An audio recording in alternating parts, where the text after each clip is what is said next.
5 News starts now with breaking news.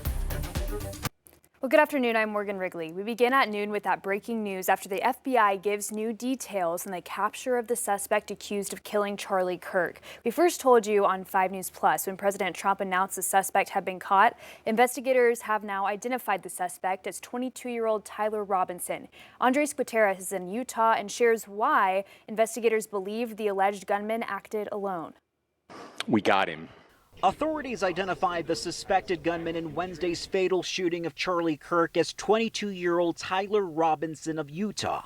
A family member of Tyler Robinson reached out to a family friend who contacted the Washington County Sheriff's Office with information that Robinson had confessed to them or implied that he had committed the incident. The development comes after the FBI released surveillance video overnight of a person seen on a roof, then jumping down. Investigators interviewed a family member of Robinson who stated that Robinson had become more political in recent years. Inscriptions on the 3 unfired casings read, "Hey fascist!" Catch! Essentially, somebody that was very close to him turned him in.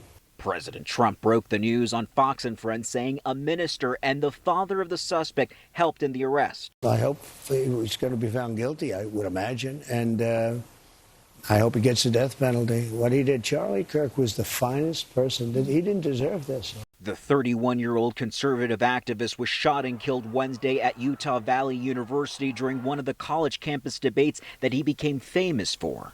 On Thursday, Vice President J.D. Vance, who is a close friend of Kirk's, along with the second lady and Kirk's widow, escorted his body home to Arizona on board Air Force Two.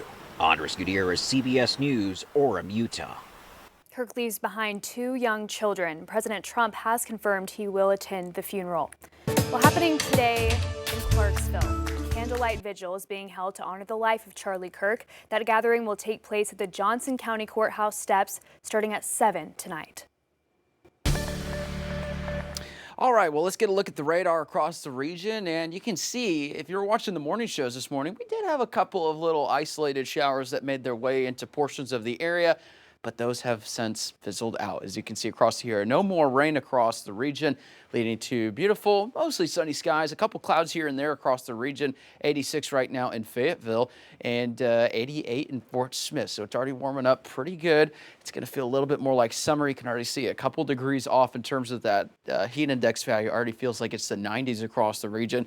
Anywhere from the lower to upper 80s across the region in terms of those temperatures. So already feeling a little bit more summer-like, but this afternoon, some of us may even be in the upper 90s. So for the rest of today, just lots of sunshine and warm temperatures. Northwest Arkansas is going to see right around the lower to mid 90s, for those temperatures by the time we get to this afternoon. River Valley a little bit warmer with mid to upper 90s for those temperatures by the time we get to this afternoon and evening. So just make sure you're protecting yourself from the heat. Stay hydrated, especially if you're working outdoors today. We're going to have the latest information on this. It's going to get hotter. It's going to stay dry. And we're also going to let you know if there's any relief in sight in just minutes. Thank you, Joshua. Happening now, Oklahoma investigators are searching for a person of interest in connection with a double homicide out of Clayton. The Oklahoma State Bureau of Investigation says Jeffrey Scott Baker is believed to be either in the Pushmataha or LaFleur County areas. OSBI shared this photo of Baker. Investigators say on Thursday, deputies found an elderly couple dead at a home along State Highway 43. Baker is the victim's son and could be driving a gray Dodge Caravan. Investigators say he is considered armed and dangerous, and they ask anyone with information to contact OSBI. A Fort Smith man pleads not guilty to stabbing and killing his husband with screwdrivers in Crawford County. Investigators say last month they found Kevin Witt dead near a campsite in the woods outside Van Buren. They also found 2 Phillips head screwdrivers at the scene. Authorities later arrested Kevin's husband, Gregory Witt, and charged him with murder. He's now in the Crawford County Detention Center on a $1 million bond. Well, an Arkansas prison inmate is recovering after being shot by an officer after the Department of Corrections says he tried to escape. This happened at the Varner Supermax unit in Gold. The inmate is being treated at a hospital. Both the DOC and state police are investigating what happened. DOC hasn't shared any other information about the inmate's condition or the officer involved in this. Well, State Senator Gary Stubblefield's body is now at the Brotherton Funeral Home Chapel in Charleston after lying in state at the Arkansas Capitol. His funeral tomorrow at the Charleston High School gym. We'll take a look at where Stubblefield lied in state on the second floor rotunda at the Capitol Thursday. He died last Tuesday at the age of 74.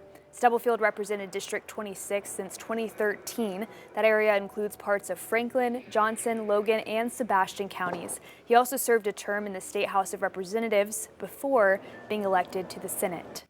Well, a senior care organization is making sure senior citizens have resources they need in what they're calling the game of life. It's the theme of this year's Senior Care Alliance Conference. That event is from 8 to 4 at the First United Methodist Church in Fort Smith. The CEO of Legacy Heights and Memory Lane says speakers include professionals from home health, assisted living, transportation, and much more when it comes to senior care planning. You don't know what you don't know until you get into that situation. And so you don't know anything about home health until you need it, or those types of things. And we all work together to educate those folks. If you can't make it out today, you can always reach out to the Arkansas Senior Care Alliance online or by phone. President Trump is expanding the use of the National Guard to help fight crime in another major U.S. city. As Natalie Brand reports, the president says this won't be the last deployment. President Trump is deploying the National Guard to another major city, telling Fox News he's sending the Guard to Memphis, a city he calls deeply troubled. We're going to Memphis. I'm just announcing that now, and we'll straighten that out. National Guard? The National Guard and anybody else we need. And by the way, we'll bring in the military, too, if we need it. Blue state governors have pushed back against federal intervention in their states, but the president said he's heard from red states that do want help. The mayor is happy. He's a Democrat mayor. The mayor is happy, and the governor, Tennessee. The governor is happy. FBI data shows Memphis was among the top U.S. cities for violent crime and murder in recent years. The Trump administration has touted the success of the National Guard deployment in D.C. in reducing crime in the district. The president has called on more governors to ask him for help. We're going to go 1, 2, 3, and then we'll do a few at a time. But we're going to straighten out the crime in these cities. The president said he would still like to deploy the National Guard to Chicago. The government has already stepped up federal resources as part of increased immigration enforcement in the city. I'm going to do everything in my power and use every single tool at my disposal to ensure the protection of our city. Democratic leaders in Illinois have threatened legal action if he sends the Guard to that state. Natalie Brand, CBS News, the White House. This week, the Memphis Police Department touted new statistics showing overall crime is at a 25-year low. Tennessee's Republican governor says he's been in constant communication with the Trump administration to develop a strategic plan to combat crime in Memphis. Happening today, the Highway 62 rivalry where Prairie Grove will take on Farmington. 5 News reporter Jacob Luthi shares the team's excitement ahead of our game of the week. We're here at Prairie Grove High School for the Battle of Highway 62. The Prairie Grove Tigers versus the Farmington Cardinals, a historic rivalry best played under the Friday night lights. This game is everything. I mean, of course we want to beat them because they moved on us, and so we want to get our revenge back and show them that we're the better team. The stage is set for one of Arkansas's richest football rivalries. It'll be pretty electric. There'll be it'll be a crowd of people, expecting to have a good time tonight. For decades, the Tigers and their crosstown rivals, the Farmington Cardinals, have battled in a fierce football tradition. But for the past 4 years, it's been all Cardinals, including a dominant 28-8 win in 2024 under legendary head coach Tommy Tice. This means a lot to our community, because it goes back. And we tell our players, you play for those ones that played before you, and you lead for those ones that come after you. So this is a great opportunity for you to do that, because those ones you're playing for, they don't like those folks at Prairie Grove one time out of the year, and they want you to get after them. So that's, we don't have to stress that as coaches. They pick up on it every day in the community that this is a big, big ball game, and they want them to do well. Tigers head coach Danny Absher says that his team is fired up and ready to secure a statement win in front of the home crowd. And we need to worry about the things that we do. Of course, you've got to worry about the other team and things that they do, but we found out last week the enemy is us. And so if we take care of what we do, we will be a better football team tonight. From the band to the cheer squad, the players to the community, this game is always circled on the calendar. Another chapter set to be written in the Battle of Highway 62.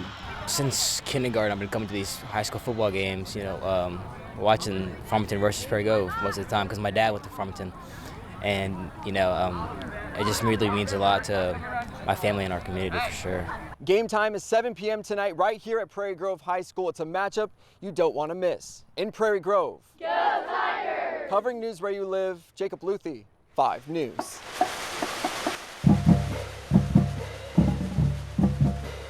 All right, thank you, Jacob. Lots of fun out there. And if you're looking for something else fun to do this weekend, we have you covered. We have a full list. Just text the words weekend guide to that number right there on your screen, and we'll send you the list of events happening in the area. You can also find the weekend guide by going to our website, 5newsonline.com, and clicking on the weekend guide tab at the top of the page. Just to name a few that we have going on, this evening there will be line dancing at the Parks and Rec office in Siloam Springs, and the 2nd annual Tamale Festival in Rogers starts at noon tomorrow at Rendezvous Junction. And of course, also plenty of farmers markets like you see the Prairie Grove one there happening in so many cities, live music across the area as well. Well,